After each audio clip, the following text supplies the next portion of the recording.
Okay, so generator and the ET8. Time to get those out of the way. New toy. Like I shared, this showed up as a surprise on Thursday.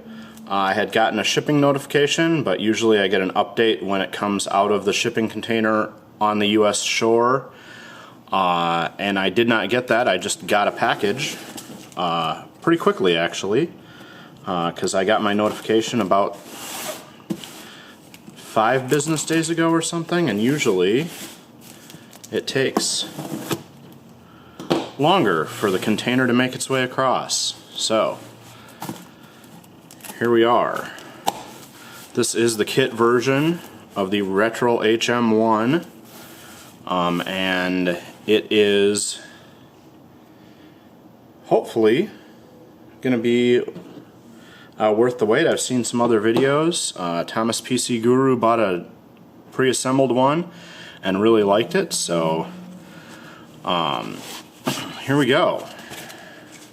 Lovely foam on here, and these are all, this is all custom cut packing for these. So here's one flywheel with the governor weights on it, and that is very nice looking.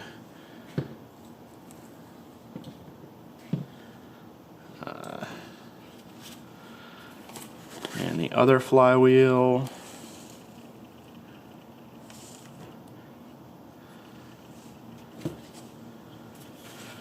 let's see. Oh, yep, some of those parts are through that tray. That looks like the belt pulley and starter hook. We got looks like a bearing of some kind. It's got an oil hole in it.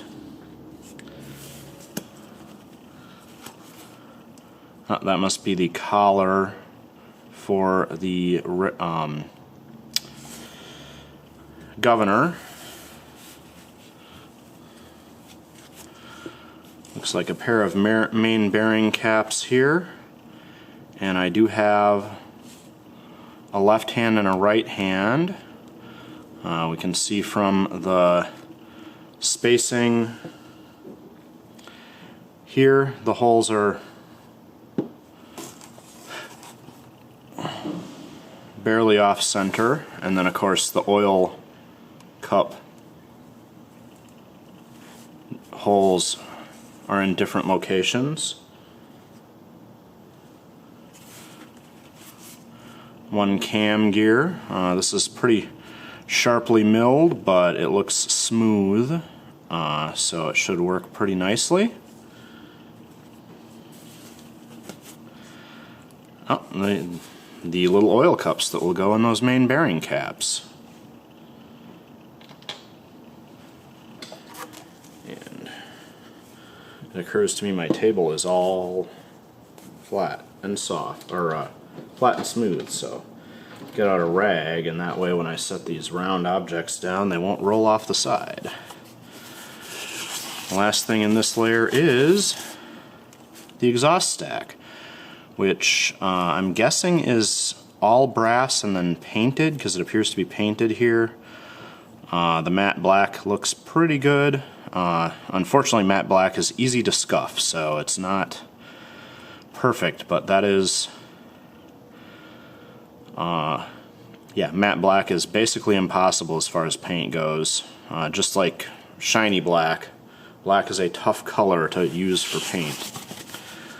That's the end of that container, or section.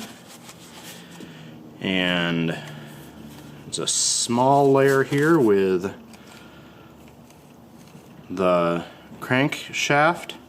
And it's got one of the main bearings installed because they have the gear set, and there's a snap ring, so it must go on there, and I spy a keyhole and the snap ring, so they must have decided that this section of the build would be pretty challenging for people without a lot of tools available, which is probably correct. So That was a very thin layer. Here is another thin layer with some holes cut in it that don't have anything in them. And then the bottom, I've got a box with screws, ball bearings. It appears to be a tiny tool of some sort with the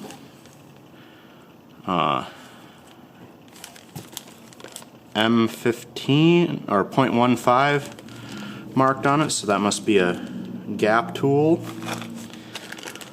The head is bagged up here. It's got the valves already installed. And pushing on them quick, there is a very nice difference in the spring load for the valves. Another big bag here with the ignition wire, the piston,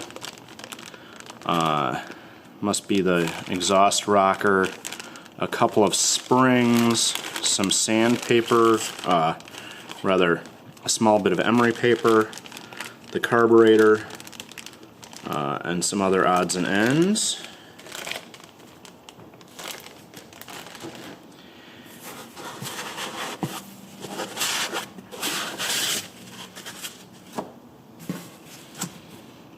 And here is the body of the engine.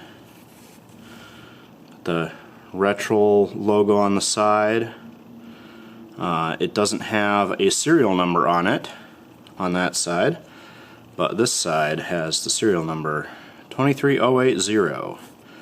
Not sure what the number sequence is, but nicely looking machined here, and it's got the cylinder liner already installed in the casting here. Like the other engines, it's got a separate steel cylinder lining that is pressed in to the casting. And this is the wire for the ignition module, and that lever on the side. Alright. Now, that is the end of the box I got. So, I am going to have to lay these parts out more carefully and see what we have as far as getting this assembled. I didn't see an ignition unit, and I didn't get the skid that was available. So I'm probably going to contact, I got this from Engine DIY. I'm probably going to contact them and check to see if there's a separate package coming, because I don't remember what my pre-order was. I was just so excited to see this I didn't even look it up. So, yeah. So far, this is a very good looking engine, and I'm super excited to start putting it together.